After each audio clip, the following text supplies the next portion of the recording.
Amados hermanos, que el Señor les bendiga a todos ustedes, tengan muy buenas tardes. Estamos nuevamente ya acá en el Día del Señor y como ustedes saben tenemos un día muy especial, estamos celebrando la Navidad, a lo cual yo quisiera darle la gloria a Dios y quisiera, para empezar, quisiera por favor invitarles a que abran ahí su Biblia en la segunda carta que escribe el apóstol Pablo a la iglesia de los Corintios, en el capítulo 9, vamos a leer el versículo 15.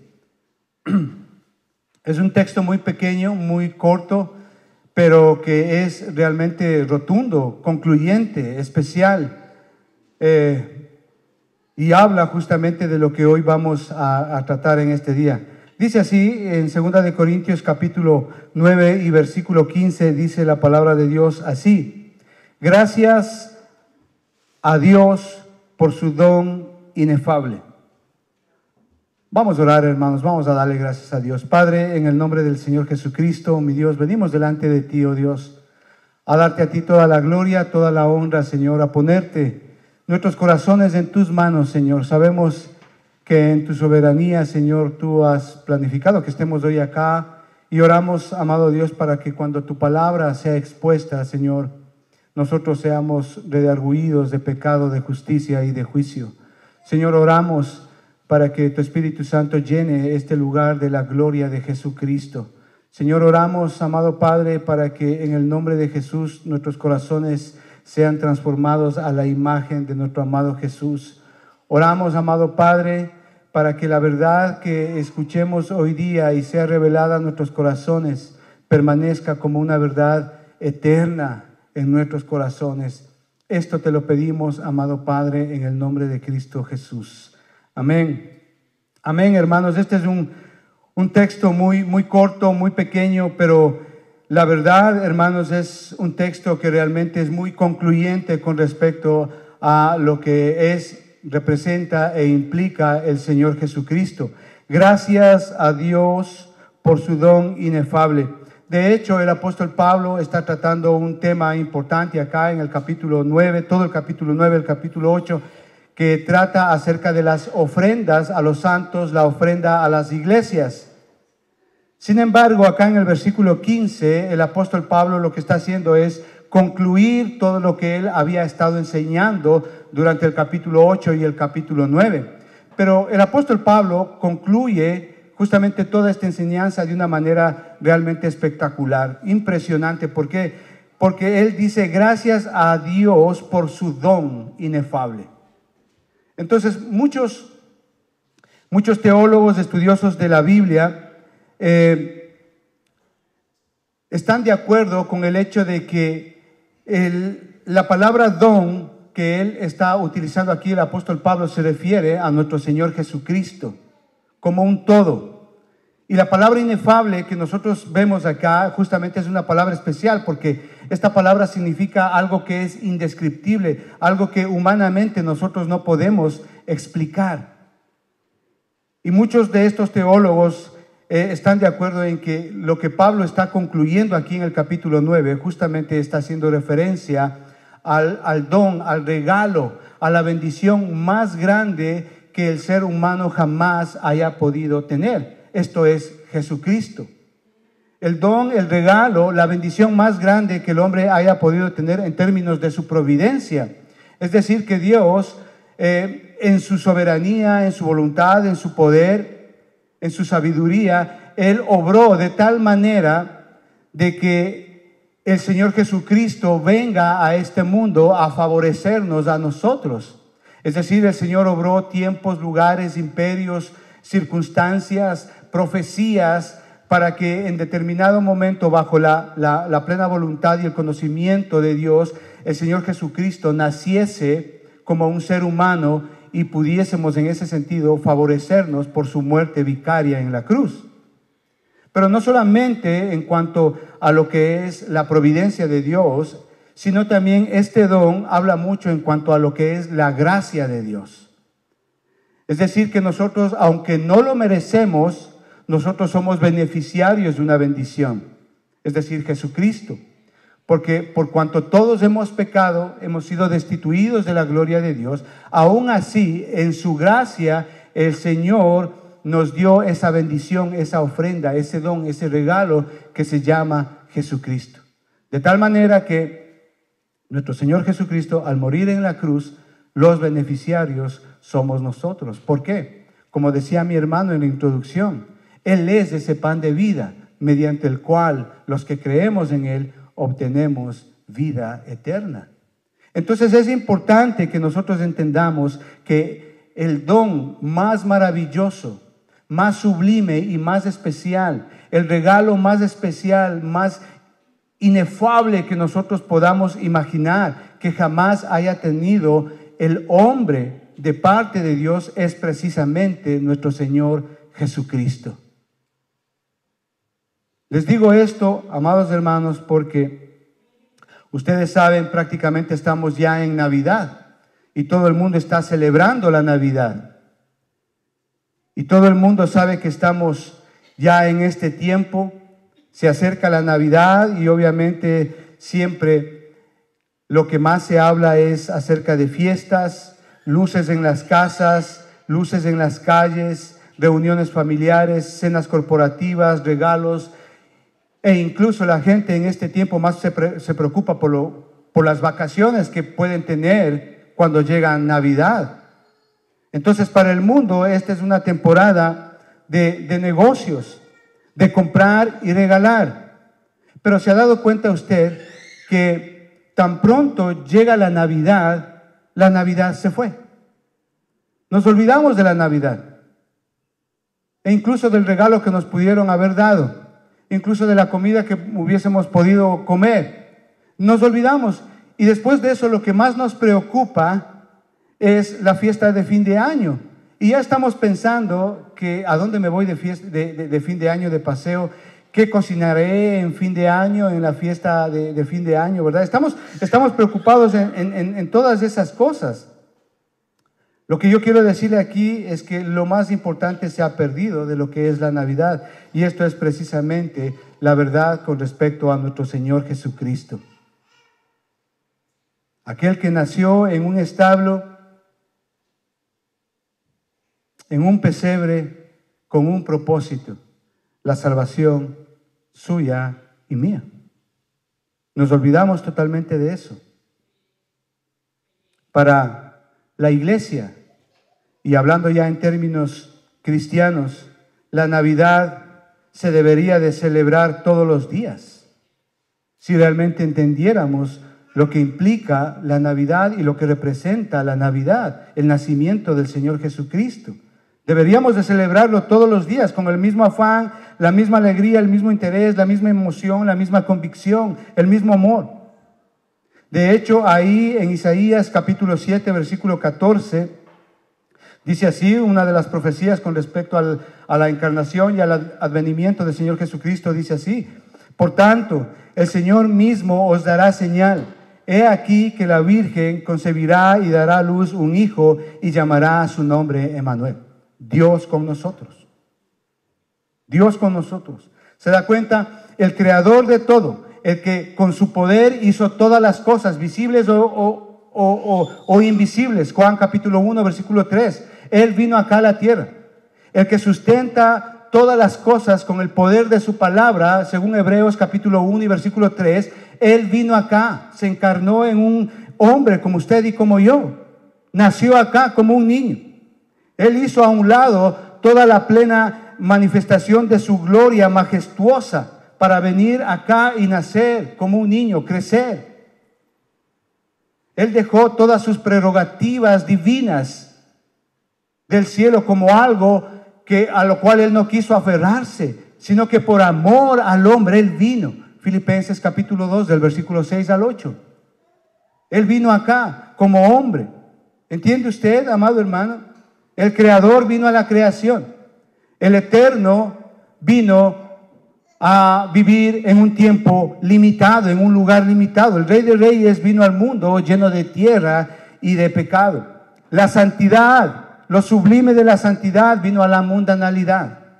La majestad y la gloria de su reino cambió por la pobreza de este planeta, de este mundo en el cual vivimos. Ese Dios es el que nació. Ese Dios, la segunda persona de la Trinidad, nació como un niño. Nuestro Señor Jesucristo. De hecho, cuando nosotros, por ejemplo, leemos los evangelios, y cuando Jesús nació, Jesús el Cristo nació, el mundo ni siquiera se enteró. Ni siquiera se enteró. No hubo celebración. No hubo celebración. Nadie se dio cuenta que había nacido. Todo el mundo estaba haciendo otras cosas. Nadie se dio cuenta que el Señor Jesucristo había nacido. No se enteraron. No hubo celebración. El mundo no vio el significado de la primera Navidad por la misma razón que no pueden entender la Navidad hoy día. Estamos más preocupados y centrados en nosotros mismos que en nuestro Señor Jesucristo. Y eso es obviamente muy triste. Pero entonces, ¿qué significa realmente la Navidad? ¿Qué nos enseña el nacimiento del Señor Jesucristo? A lo largo de estos años hemos aprendido mucho acerca de la Navidad. ¿Qué significa realmente la Navidad? ¿Qué nos enseña la palabra de Dios con respecto al nacimiento de Jesucristo, que vino y que iluminó gloriosamente este mundo de obscuridad? ¿Qué nos enseña Dios Padre con respecto a la Navidad? Eso es lo que vamos a ver hoy día. Y es bueno que nosotros empecemos en el Evangelio de Lucas. ¿Qué nos enseña la Navidad? Y yo creo que el Evangelio de Lucas es un buen texto, un buen lugar para justamente ver lo que nos enseña la Navidad. Así que todos, por favor, acompáñenme ahí al Evangelio de Lucas, capítulo 2. Ustedes saben, tenemos el relato del nacimiento del Señor Jesucristo, tanto en Mateo como en Lucas. Hemos escogido este año el Evangelio de Lucas para ver qué es lo que el Dios Padre nos enseña acerca de la Navidad. Entonces, como primer punto, lo que nos enseña la Navidad o lo que nos enseña Dios acerca del nacimiento de Jesucristo es la providencia de Dios. La providencia de Dios. ¿Qué es la providencia de Dios? ¿Sabe? La providencia de Dios es la doctrina que permea toda la Biblia, toda la palabra de Dios. A lo largo y ancho de la palabra de Dios nosotros vemos esta doctrina, esta enseñanza de la providencia de Dios. Es decir, que cuando hablamos de la providencia de Dios, estamos hablando del gobierno de Dios por medio del cual Dios, con su perfecta voluntad, sabiduría, justicia, santidad, amor, perfecto juicio, cuida y dirige todas las cosas que suceden en el universo. El Creador cuidando a la creación, es decir, que Dios está en control absoluto de todas las cosas. Él es soberano. De hecho, la palabra providencia viene de la palabra providere. Es decir, esta palabra da la idea o el sentido de que Dios previamente conoce todas las cosas. Y no solo eso, sino que también Dios las provee, las prepara, las planea, las arregla con un conocimiento de antemano. Eso es providencia de Dios. Es decir, que Dios, el creador de todo, tiene un plan y un propósito para todo, para su gloria. Escuche, sea que usted crea en Dios o no, Dios tiene un plan y un propósito para su vida. Sea que usted rechace a Dios o no, Dios tiene un plan y un propósito para su vida. Y eso está permeado por la providencia de Dios. Es decir, Dios todo obra para su gloria con un propósito santo. ¿Esto qué significa? Que todo lo que ocurre es por una razón. Mientras el mundo promueve casualidad, la palabra de Dios con respecto a la providencia de Dios nos enseña la causalidad. Es decir, que Dios es el causante de todo lo que ocurre, de todo lo que usted ve.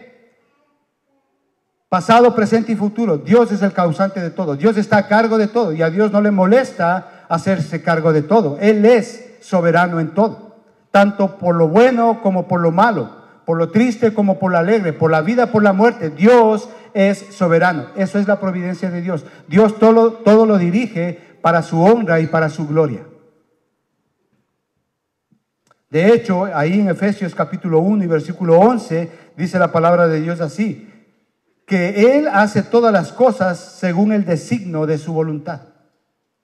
Él está a cargo de todo. Dios está obrando todas las cosas según el consejo de su perfecta voluntad.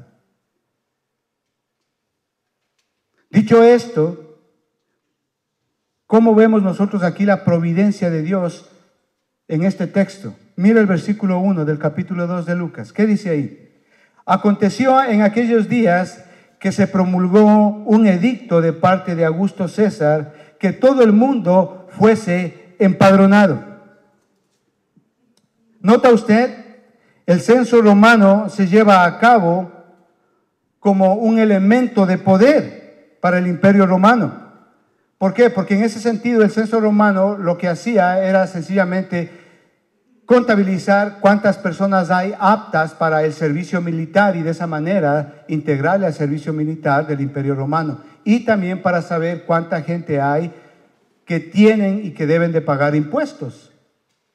Ahora, los israelitas no podían ingresar al ejército, pero sí podían pagar impuestos. ¿Sí? ¿Qué quiero decirles con esto? Que Dios utiliza aún las decisiones de un hombre mezquino como el rey, como el rey, el soberano del imperio romano, ¿sí? Decisiones que son de dominio o mezquinas para hacer más dinero de este emperador para justamente llevar a cabo el plan de salvación para toda la humanidad. Por eso, si vemos por ejemplo del versículo 2 en adelante, mire lo que dice: en este primer censo se hizo siendo Cireno gobernador de Siria, e iban todos para ser empadronados, cada uno a su ciudad. Y José subió de Galilea, de la ciudad de Nazaret a Judea, a la ciudad de David, que se llama Belén, por cuanto era de la casa y la familia de David, para ser empadronados con María su mujer, desposada con él, la cual estaba encinta. ¿Se da cuenta usted? Dios utilizó a ese rey, a ese gobernador, a ese edicto, a ese censo, en esa ciudad, para justamente José y María, los padres de Jesús, vayan allá y sean empadronados. De tal manera que esto es impresionante, porque el versículo 7, mire lo que dice, que versículo 6, y aconteció que estando ellos allí, se cumplió los días del alumbramiento de María. Eso es soberanía de Dios, eso es providencia de Dios. Dios todo lo hizo de tal manera para que justo María, que estaba encinta, dé a luz en la ciudad de Belén. Dios utilizó incluso las decisiones incorrectas, perversas y mezquinas de un emperador para que él haga un edicto y de esa manera, como dice el versículo 4, José y María vayan de Galilea a Judea, de Nazaret a Belén. Esto es impresionante, esto no es coincidencia, esto es la soberanía de Dios, esto es la providencia de Dios obrando en tiempo, en circunstancias, en hombres, en profecías para que se cumpla todo lo que Dios preveyó que pasase aún antes de que el hombre fuese creado, aún antes de que incluso el pecado entrase en la humanidad. Dios ya tenía un plan perfecto para todo esto. Y eso es precisamente lo que estamos viendo acá. Porque si vemos el versículo 7, dice así, mire, y dio a luz a su hijo primogénito y lo envolvió en pañales y lo acostó en un pesebre porque no había lugar para ellos en ese mesón. A José y a María jamás se les hubiese ocurrido ir a la ciudad de Belén para dar a luz María. Jamás. No era sino por ese dicto de ese censo que ellos tuvieron que ir a ser empadronados allá. Pero note usted algo aquí en el versículo 7. Dice que María dio a luz en un pesebre porque no había lugar en el mesón. Ahora vemos tanto a José y a María que no están en una buena situación. No hay dónde dar a luz, hermanas que han dado a luz acá, las mujeres cuando están encintas y dan a luz. Tener un lugar apropiado para dar a luz creo que es muy importante. Pero acá vemos que precisamente tanto José y María no están en un buen momento, en una buena situación. Bueno, usted dice, ¿qué? Si vamos, por ejemplo, a Lucas capítulo 1 y versículo 28, mire lo que dice. Una hoja hacia atrás nada más. Y entrando el ángel, se presenta donde María y le dice así, y entrando el ángel en donde ella estaba, dijo, salve, muy favorecida, el Señor es contigo, bendita tú entre las mujeres.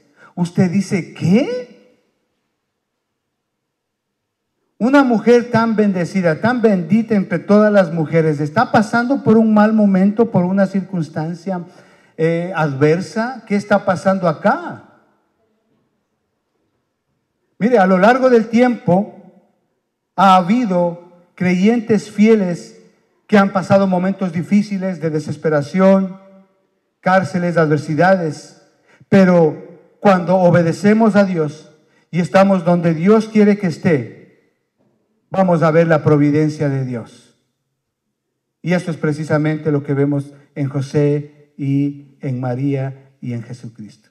De hecho, Jesús nació en un pesebre ahí en Belén. ¿Por qué? Para que se cumpla todas las profecías. Es decir, no es coincidencia, no es casualidad, es causalidad lo que estamos viendo aquí. La providencia de Dios en pleno. Tenían que cumplirse todas las profecías con respecto al advenimiento y al nacimiento y a la encarnación de nuestro Señor Jesucristo. Miqueas 5:7, Isaías 7:14, Jeremías 23:5. Todas esas profecías se cumplieron justamente como Dios las preveyó siglos antes de que esto sucediese. Sin embargo, esto pasó. Como dice Romanos capítulo 8, versículo 28, todas las cosas a los que amamos a Dios nos ayudan a bien. Y es precisamente eso lo que estamos viendo en cuanto a esta familia, José y María.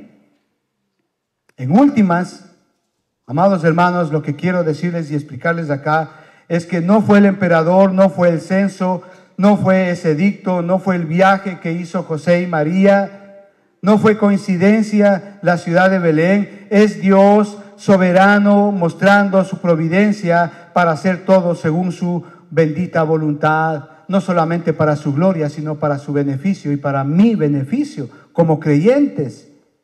Por eso es que debemos de darle gloria a Dios. Isaías capítulo 9, versículos 6 y 7 dice así: porque un niño nos es nacido, hijo nos es dado, y el principado sobre su hombro, y se llamará su nombre admirable, consejero, Dios fuerte, Padre eterno, príncipe de paz. Lo dilatado de su imperio y la paz no tendrán límite sobre él, sobre el trono de David y sobre su reino, disponiéndolo y confirmándolo en juicio y en justicia desde ahora y para siempre. El celo de Jehová de los ejércitos hará esto. No es coincidencia de que el Señor Jesucristo haya nacido precisamente en Belén, en ese tiempo, en esa época, con ese reino, con ese imperio. Es Dios obrando todo de una manera impresionante, sublime. Mateo capítulo 1 y versículo 21 dice: y dará a luz un hijo y llamará a su nombre Jesús. ¿Por qué? Porque Él salvará a su pueblo de sus pecados. ¿Sí ve? Hay un propósito para el nacimiento de Jesús ahí en ese lugar, ahí en ese tiempo, ahí bajo esas circunstancias. Dios está atrás de todo esto, Dios está obrando todo esto. ¿Qué es lo que nos está diciendo? Que van a ser un Salvador. Primera de Timoteo, versículo 1 y capítulo 1, versículo 15 dice así: que Cristo Jesús vino al mundo para salvar a los pecadores. Y Pablo luego termina diciendo: de los cuales yo soy el primero. Hay un propósito. En la providencia de Dios hay un propósito, y eso es precisamente lo que nos enseña el Padre acerca del nacimiento de nuestro Señor Jesucristo. La providencia de Dios, no solamente para la gloria de Dios, que en últimas es todo, sino también a favor nuestro. Jesucristo nació con un propósito: para salvar a los pecadores. No solamente para cumplir todas las profecías acerca de Él, sino para salvarte a ti y a mí. ¿De qué? De una muerte eterna, lejos de Dios, toda una eternidad en el infierno. Para eso nació el Señor Jesucristo. Entonces, lo que nos enseña como primer punto acá este texto es la providencia de Dios. Segundo punto, ¿qué vemos? No solamente la providencia de Dios, sino también la gracia de Dios. ¿Qué es la gracia de Dios? Esta palabra que se utiliza en el Nuevo Testamento viene de la palabra charis, que significa favor, bendición, regalo, don o bondad. La doctrina de la gracia de Dios, la enseñanza de la gracia de Dios, es un tema constante en la palabra de Dios. En cada hoja que usted lea de la palabra de Dios, de la Biblia, usted va a ver esta doctrina, la gracia de Dios, esta enseñanza. De hecho, empieza ahí en Génesis capítulo 3 y versículo 21, cuando el hombre peca, Dios sacrifica a un animal y los viste. Adán y Eva merecían ser desaparecidos de la faz de la tierra. Aún así, Dios, en su gracia, sacrifica animales y los viste. Entonces empieza ahí en Génesis capítulo 3, versículo 21 y termina en el Nuevo Testamento, en Juan capítulo 1 y versículo 17. Dice así: pues la ley por medio de Moisés fue dada, pero la gracia y la verdad vinieron por medio de Jesucristo. Amén. La ley, estamos hablando del nuevo pacto, todos los sacrificios que representaban, que eran la imagen del sacrificio que venía a cumplirse ya en el Nuevo Testamento. Es decir, cuando hablamos de la ley estamos hablando del antiguo pacto. Cuando hablamos de la gracia estamos hablando del nuevo pacto. Eso es lo que está diciendo ahí. Entonces la gracia es que Dios nos escoge para bendecirnos en lugar de maldecirnos. Por eso es que la gracia significa un favor inmerecido. No lo merecemos, pero aún así Dios nos bendice sin que lo merezcamos. Por cuanto todos hemos pecado y hemos sido destituidos de la gloria de Dios, aún así Dios nos da un don, un regalo, una bendición perfecta. Eso se llama gracia, sin merecerlo. Él mandó a su Hijo Jesucristo a que naciese como un hombre, como usted y como yo. Y luego que Él muera en la cruz como un sacrificio perfecto, el último y perfecto. ¿Qué es lo que podemos ver aquí? Lo asombroso es que el Señor viene acá a la tierra.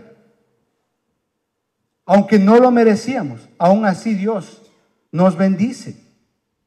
No lo hace en virtud de cualquier obra buena que usted pueda hacer. No. En el mejor de los casos, nuestras mejores obras que nosotros podamos hacer en esta vida son como trapos de inmundicia para Dios. Esto lo hace el Señor Jesucristo. Su muerte vicaria en la cruz a favor suyo y mío. Ese es el don maravillosísimo. Es decir, que no solamente vemos a Jesucristo como la obra perfecta de la providencia de Dios, sino también vemos a Jesucristo como la gracia perfecta de Dios a favor del hombre. Ahora, lo asombroso en todo esto, en este texto que estamos leyendo, lo asombroso es justamente el anuncio del nacimiento del Señor Jesucristo. Mire el versículo 8 al 11. Mire lo que dice ahí, regresando a Lucas capítulo 2. Había pastores en la misma región que velaban y guardaban las vigilias de la noche sobre su rebaño. He aquí se les presentó un ángel del Señor y la gloria del Señor los rodeó de resplandor y tuvieron gran temor. Pero el ángel les dijo: no temáis, porque he aquí os doy nuevas de gran gozo, que será para todo el pueblo, que os ha nacido hoy en la ciudad de David un Salvador, que es Cristo el Señor. Qué hermoso. Podemos ver acá lo espectacular de este anuncio del nacimiento de Jesucristo, que fue hecho precisamente a los pastores. Los pastores en aquella época eran lo más bajo dentro de la sociedad civil. Eran lo peor que había, lo más sucio, lo despreciable, porque justamente el trabajo que ellos hacían se relacionaban con animales de todo tipo. Eso a ellos les hacía personas impuras, no aptas para justamente ir y ofrecer adoración y alabanza al templo. Ellos tenían que seguir muchos ritos de purificación. Pero claro, eso llevaba días, semanas, muchas veces. Entonces ellos eran lo peor, lo insignificante, lo detestable de toda esa sociedad en ese momento. Los más pobres, de hecho, los más sucios, siempre iban sucios. Pero aún así, vemos que este anuncio es dado a lo más miserable de ese tiempo. Ahora, lo lógico, humanamente hablando, hubiese sido que el anuncio del nacimiento del Mesías, del Redentor, del Señor Jesucristo, hubiese sido hecho justamente a la realeza. O bueno, digamos, si no a la realeza, por lo menos en el templo, ¿verdad? Ahí en Jerusalén, y bueno, se hacía un programa y se invitaba a gente y se anunciaba que iban a ser el Señor Jesucristo. Aún así, eso no fue. O se lo pudo haber hecho a Anás, que era el sumo sacerdote en aquella época, presidente del Sanedrín. Aún así, tampoco se le hizo a él. Lo interesante acá es que vemos que se le hace ese anuncio del nacimiento del Mesías a lo más miserable de aquella sociedad, a los pastores. Lucas capítulo 14 y versículo 11 dice así: porque cualquiera que se enaltece será humillado, y el que se humilla será enaltecido. Amados hermanos, tengamos cuidado con el orgullo, con la necedad, porque es precisamente ahí, a la gente más humilde, a la gente más humillada, quien Dios dio esa virtud de ese anuncio. Primera de Corintios capítulo 1 versículos 26 y 29 dice así: pues mirad, hermanos, vuestra vocación, que no sois muchos sabios según la carne, ni muchos poderosos, ni muchos nobles, sino que de lo necio del mundo escogió Dios para avergonzar a los sabios. Dios no escogió a los reyes, a la nobleza, a la clase sacerdotal de aquella época para dar el anuncio de que el Mesías ya había nacido. No, Dios escogió y escogió a lo más humilde, a lo más despreciable, para avergonzar a los sabios. Y lo débil del mundo escogió Dios para avergonzar a lo fuerte. Y lo vil del mundo, lo menospreciado, escogió Dios, y lo que no es, para deshacer lo que es, a fin de que nadie se jacte en su presencia. Por eso, amados hermanos, la buena nueva del nacimiento de Jesús no fue un anuncio a la nobleza, sino a lo más humilde, a lo más sencillo del pueblo, a los que no lo merecían. Aún así, a ellos se les dio ese don, esa bendición de ser los primeros que escuchan acerca del Mesías que ha nacido. ¿Por qué les digo esto? Porque hoy día la gente se burla de los relatos del nacimiento de Jesús. No lo creen, rechazan la verdad bíblica. Mientras que nosotros, como creyentes, sencillos, humildes de corazón, debemos de aferrarnos a esa verdad, y esto por la misericordia y la gracia de Dios. Debemos de gozarnos de que un día Él nació, de que un día el Señor ofreció ese don, ese regalo maravillosísimo llamado Jesucristo, para ser los beneficiarios de Él, en virtud de Él, para que la humanidad sea favorecida. De hecho, ahí en 2 de Corintios, capítulo 9, versículo 15, que es el que acabamos de leer, Gracias a Dios doy por su don inefable. Filipenses capítulo 2, del versículo 6 al 8 dice así: el cual, siendo en forma de Dios, no estimó al ser igual a Dios como cosa que aferrarse, sino que se despojó a sí mismo, tomando forma de siervo, hecho semejante a los hombres, y estando en la condición de hombre, se humilló a sí mismo, haciéndose obediente hasta la muerte de cruz. Esa es la gracia de Dios que estamos viendo. Pero lo más maravilloso, amados hermanos, justamente es lo que el Señor Jesucristo vino a hacer. ¿Por qué? ¿Por qué les digo esto? Porque Pablo lo que está exponiendo aquí magistralmente es el misterio de la encarnación del Hijo de Dios.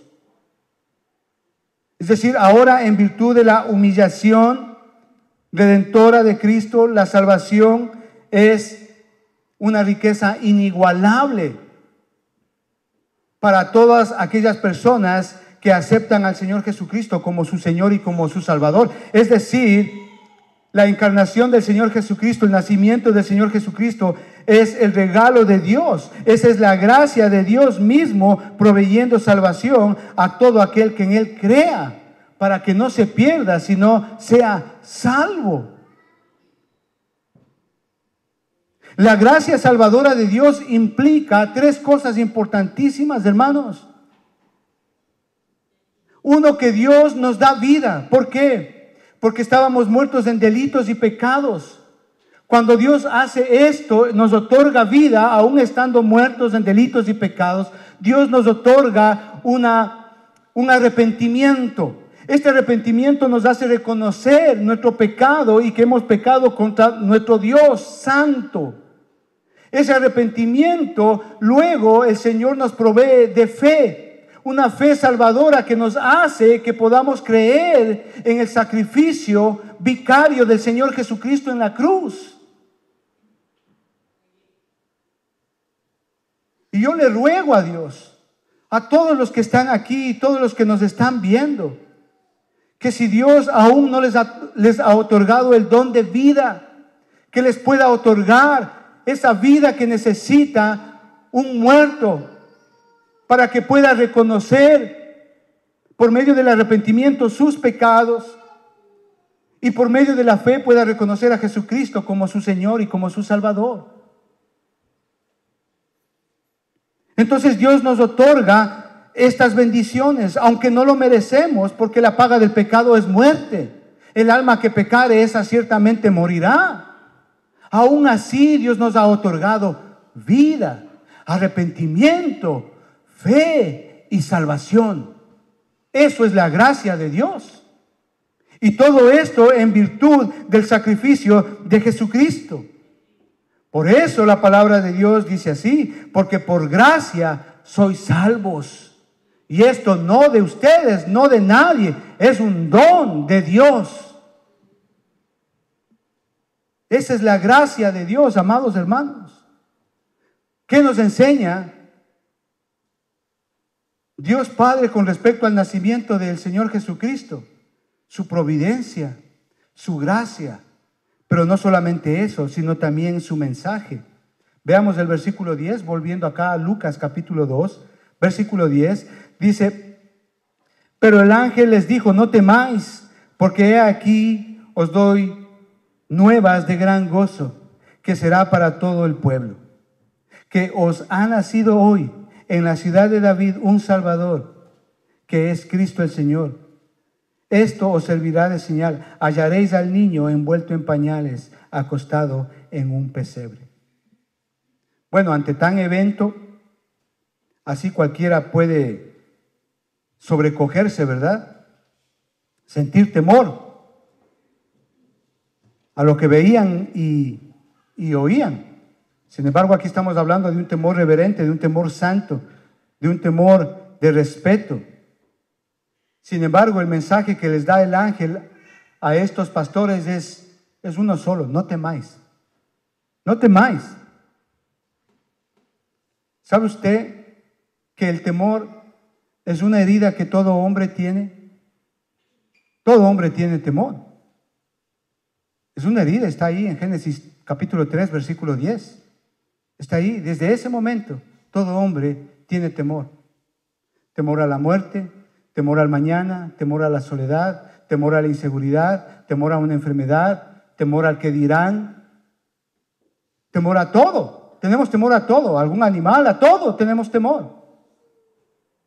Sin embargo, el ángel dice, no temáis. ¿Por qué les digo esto? Porque el Dios que se acerca a los hombres en la encarnación, que es el Hijo de Dios, no es un Dios aterrador, es un Dios salvador. Y para ello debemos de darle gracias a nuestro Señor. Salmo 91, versículos 1 y 2 dice así: el que habita al abrigo del Altísimo morará bajo la sombra del Omnipotente. Diré yo a Jehová, esperanza mía y castillo mío, mi Dios, ¿en quién confiaré? En Él. Claro. El mensaje que vemos acá, que está dando el ángel a los pastores, es un mensaje que anuncia obviamente salvación. Les digo esto porque todos los judíos en aquel tiempo esperaban al Mesías, quien eventualmente les libraría de toda la esclavitud y el yugo del imperio romano. Cuando meditamos en este punto, amados, creo yo que es justo que nosotros podamos decir que en eso nos parecemos mucho todos los hombres de todas las épocas. ¿Por qué? Porque hay hombres y mujeres que están esclavizados por el pecado. Están esclavizados por el yugo del pecado, aterrorizados por las enfermedades, aterrorizados por la incapacidad de afrontar los problemas, las situaciones de la vida, viviendo en fornicación, adulterio, mentiras, engaños, de los cuales no saben cómo salir, cómo librarse de eso. Saben que están haciendo mal, pero aún así lo intentan y no saben cómo librarse de todo lo malo que están pasando, de todo ese yugo de pecado. No pueden. Sin embargo, solamente Jesucristo ofrece salvación y liberación. Ese es el mensaje. Mateo 1:21, que lo acabamos de leer. Que Jesús, lo llamarás, dice ahí, dará a Jesús un hijo y dará a luz un hijo y llamarás su nombre Jesús. ¿Por qué? Porque Él salvará a sus pueblos de su pecado. En Él hay salvación, en Él hay liberación. En Él hay sanidad, en Él hay restauración, en Él hay edificación. Y esta es la salvación, que no se logró de una manera fácil. Fue necesaria la muerte de Jesucristo. Fue necesario el sacrificio de Jesucristo. Fue necesaria que toda su sangre fuese derramada por los pecados.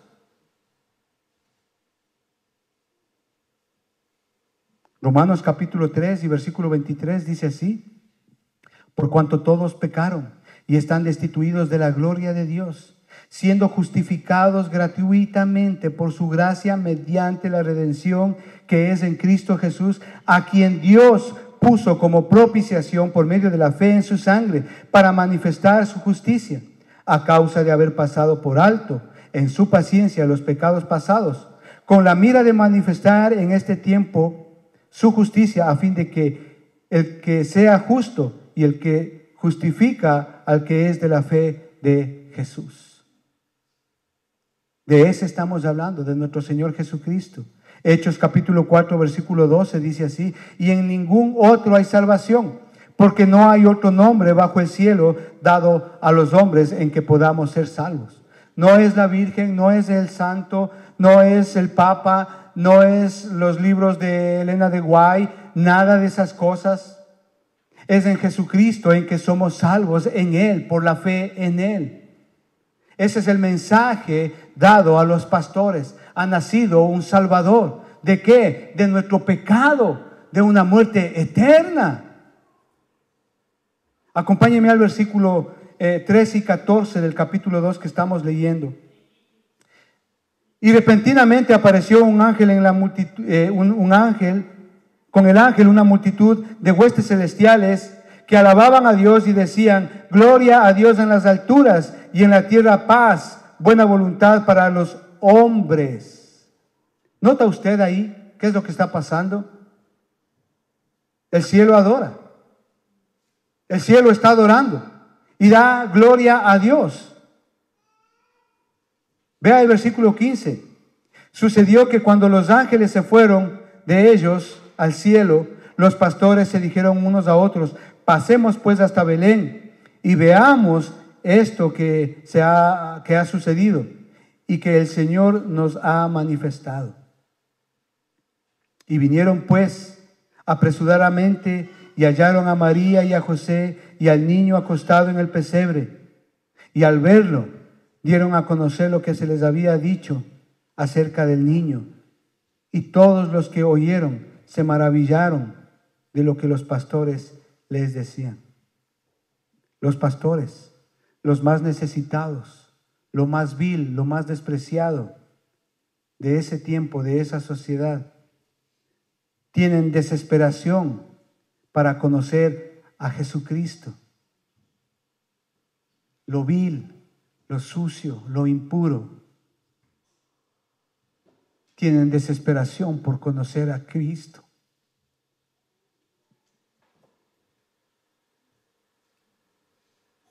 ¡Qué mensaje! Hay desesperación en ellos por correr a ver, a conocer a su Salvador. ¿Qué pecado te está deteniendo para ir a Cristo?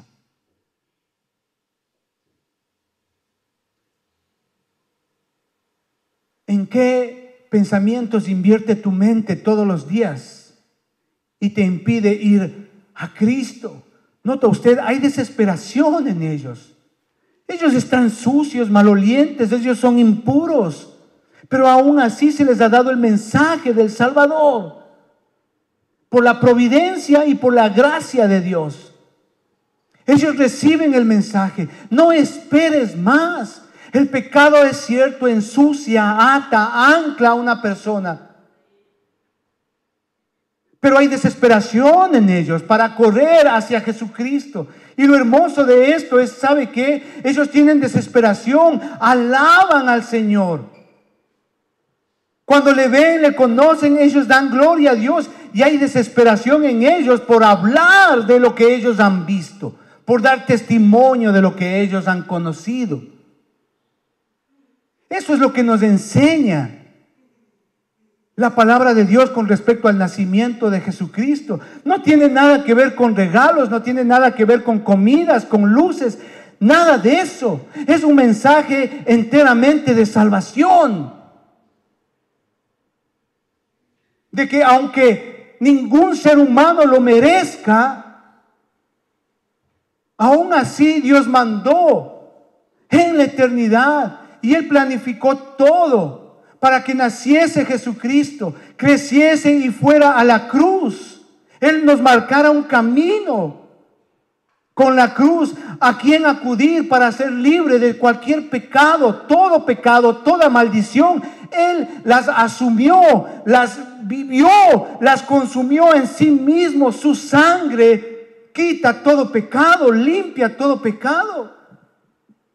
Para eso Él nació.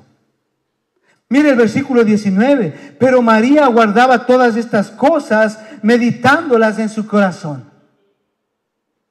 Esto es un acto de reconocimiento, de recogimiento y meditación en el Señor Jesús. ¿Cuántas veces meditamos en esto? O a veces estamos más preocupados en la cena navideña de la compañía a la cual usted trabaja. A veces está más interesado en qué le van a comprar de regalo. ¿Está preocupado en eso? No. María está en una actitud de recogimiento, de meditación por lo que es y por lo que representa a Jesucristo. Mira el versículo 20. Y volvieron los pastores, ¿qué? Glorificando y alabando a Dios por todas las cosas que habían oído y visto, como se les había dicho. Amados hermanos, cuando entendemos que el nacimiento de Jesucristo, la encarnación de nuestro Salvador, de nuestro Mesías, habla acerca de la providencia de Dios en favor nuestro y de la gracia de Dios en favor nuestro, por el mensaje hablado en favor nuestro, lo que nos queda hacer es sencillamente eso: alabarlo, honrarlo, glorificarlo, estar deseosos de ir y compartir acerca de este Salvador. Y eso es precisamente lo que los pastores, los inmundos, los sucios, los despreciables, como usted y como yo, debemos de hacer cuando hemos sido redimidos por el sacrificio vicario de nuestro Señor Jesucristo. Eso es lo que enseña la palabra de Dios. Eso es lo que enseña nuestro Padre acerca de la Navidad. Su providencia, su gracia, su mensaje de salvación, aunque no lo merezcamos, el Señor hace a favor nuestro. ¿Cómo no amarlo? ¿Cómo no ir a sus pies y honrarlo por lo que Él es? Si usted es primera vez que ha venido acá, yo le invito a que se arrodille en su corazón delante de Dios, humilde, y reconozca sus pecados y le pida perdón a Dios y le diga: Señor, necesito esa fe salvadora que hace que yo pueda creer en el sacrificio de Jesucristo. Dígale así, para que luego después, por la fe en el Señor Jesucristo, habiéndosele otorgado vida, arrepentimiento y fe, el don de la salvación sea otorgado a su vida. Padre, queremos darte gracias en el nombre de Jesús. Gracias por esta palabra, Señor. Gracias, Señor, porque tú mandaste a tu Hijo Jesucristo para que todos los que creamos en Él seamos salvos. Señor, yo te pido hoy día, Señor, que seas tú obrando en cada corazón de todos los que estamos acá y de los que nos escuchan, Señor. Que tú otorgues por tu providencia, por tu gracia y misericordia, otorgues vida donde hay muerte. Te lo pido esto en el nombre de Jesús. Amado Padre, te ruego que les des el don del arrepentimiento de tal manera que puedan reconocer su pecado y pedirte perdón.